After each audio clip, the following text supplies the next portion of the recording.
Lesson 8. Elijah the prophet warns the house of Ahab. There shall not be dew nor rain these years, but according to my word. Reading 1 Kings 17 and 18. Objective: to show how Yahweh used Elijah to try to bring his people back to him. Background: with the division of the nation into 10 tribes and 2 tribes, the 10 tribes in the north became known as Israel, and the 2 tribes in the south as Judah. During the years that followed this division of the nation, the kingdom of Israel declined spiritually, and their kings walked in ways of wickedness and idolatry. Each king of Israel was wicked. There was not one righteous. All of their kings walked in the way of Jeroboam the son of Nebat, who made Israel to sin. Ahab and Jezebel. 1 Kings 16, verse 29 to 33. The king who was reigning upon the throne at the time when Elijah the prophet was sent to them was Ahab. Of Ahab it was said that he did more to provoke Yahweh, God of Israel, to anger than all the kings of Israel that were before him. 1 Kings 16, verse 33. He married Jezebel, the daughter of Ethbaal, king of the Zidonians. She was a very wicked woman who worshipped the idol Baal, and she urged her husband to build altars for Israel, to likewise worship this heathen god. Of Jezebel and Ahab it is recorded, there was none like Ahab, which did sell himself to work wickedness in the sight of Yahweh, whom Jezebel his wife stirred up. Excited, if you see the margin. 1 Kings 21, verse 25. With such leaders to encourage idolatry and wickedness, the people of Israel were in a disobedient state when Yahweh sent Elijah to them. The sudden appearance of Elijah. 1 Kings 17, verse 1. Suddenly and dramatically a strange and colourful character appeared in the court of Ahab. He was a hairy man, clothed with a leather girdle round his loins and a mantle slung around his shoulders. See 2 Kings 1, verse 8. He stood before King Ahab and uttered his astounding message. As Yahweh God of Israel liveth, before whom I stand, there shall not be dew nor rain these years, but according to my word. 1 Kings 17, verse 1. After delivering this message, he left the king. Many years earlier, God had foretold that he would send drought as a punishment upon Israel if they turned to other gods. Deuteronomy 11, verse 16 to 17. They had brought this fearful punishment on themselves for their wickedness. Elijah at the brook Cherith. 1 Kings 17, verse 2 to 7. God directed Elijah to cross Jordan and to hide at the brook Cherith. As drought parched the land, Ahab searched everywhere for the prophet who had foretold this would happen. In Kings 18, verse 10. 1 Kings 18, verse 10. Meanwhile, Elijah was sustained by the water of the brook, and bread and flesh brought morning and evening by ravens. Yahweh had said, I have commanded the ravens to feed thee there. Verse 4. Of the many spectacular ways God could have provided food, it was to be through the humiliating experience of depending upon ravens, unclean birds, to Elijah. Leviticus 11, verse 15. As though to demonstrate God's overruling power, these scavenger birds were converted from scavengers to providers. But there was another lesson being taught. Elijah at Zarephath, the call of the Gentiles. 1 Kings 17 verses 8 to 16. The raven was an unclean bird which symbolized the Gentiles, unwashed by the word of God. Leviticus 20 verses 22 to 26. But in this case the unclean had been cleansed and used to provide the prophet of God with food. A clean bird or animal could have been used, but it was not in God's purpose to do this. Elijah was being taught that those whom Israel viewed as unclean could have their hearts purified by faith. Elijah was about to be told to go to a Gentile woman of faith with a message of life. God is no respecter of persons. After some time the brook Kerith dried up because of the drought, and God said, "Arise, and get thee to Zarephath, which belongeth to Zidon, and dwell there. Behold, I have commanded a widow woman there to sustain thee." Verse 9. Note how the widow woman was paralleled with the raven. Verse 4. This divine command to seek out a Gentile woman of the same district as Jezebel no doubt seemed strange to Elijah's ears. Compare chapter 16 verse 31 and chapter 17 verse 9. This Gentile woman revealed an amazing faith in the God of Israel. She was prepared to deny herself and her son the last morsel of food they had, and because of this faith the prophet of God of Israel promised an unending supply of meal and oil. Verses 11 to 15. She, a Gentile, survived the famine while many in Israel perished, for she had the faith that Israel lacked. Without faith it is impossible to please God. See Hebrews 11 verse 6 and verse 35. Compare with 1 Kings 17 verse 24. Basic Bible teaching. Gentiles can be saved by faith and obedience. In Jesus' hometown of Nazareth, he reflected on the fact that Elijah had been sent to a widow woman of the Gentiles, though there were many widows in Israel in the days of Elijah. Luke 4 verse 25. This made the Jews, who thought that only they should be saved, angry. Peter learnt that God was no respecter of persons, but in every nation he that feared him and worked righteousness is accepted of him. Acts 10 verse 34 to 35. God is not willing that any should perish, but that all men and women should receive the gospel. 2 Peter 3 verse 9. As Gentiles we have this opportunity to be grafted into the stock of Israel.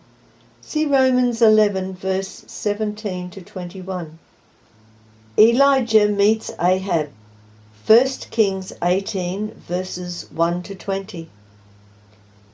Yahweh told Elijah that he was going to end the long drought and send rain. It was time for Elijah to go and reveal himself to Ahab. When Ahab saw Elijah, he accused him as being the one who troubled Israel. Verse 17. But Elijah fearlessly answered him, I have not troubled Israel, but thou and thy father's house, in that thou hast forsaken the commandments of Yahweh, and thou hast followed Balaam. Verse 18. Then Elijah commanded that all Israel should assemble with the 150 prophets of Baal and the 400 prophets of the groves upon Mount Carmel. Contest on Mount Carmel. No more two opinions. 1 Kings 18 verses 21 to 40. With all Israel and the company of false prophets before him, the courageous prophet issued the challenge. How long halt ye between two options? If Yahweh be God, follow him, but if Baal, then follow him. Verse 21. The people were speechless. Elijah pointed out that he, as Yahweh's sole representative, was set against 450 prophets of Baal. He laid down a simple test whereby the issue could be settled. The prophets of Baal were to make ready a bullock and lay it on wood on their altar and put no fire under it. Then they were to call upon their gods to send down fire to consume the sacrifice. Elijah was to do the same, and the God that answered would be the true God. The people all agreed.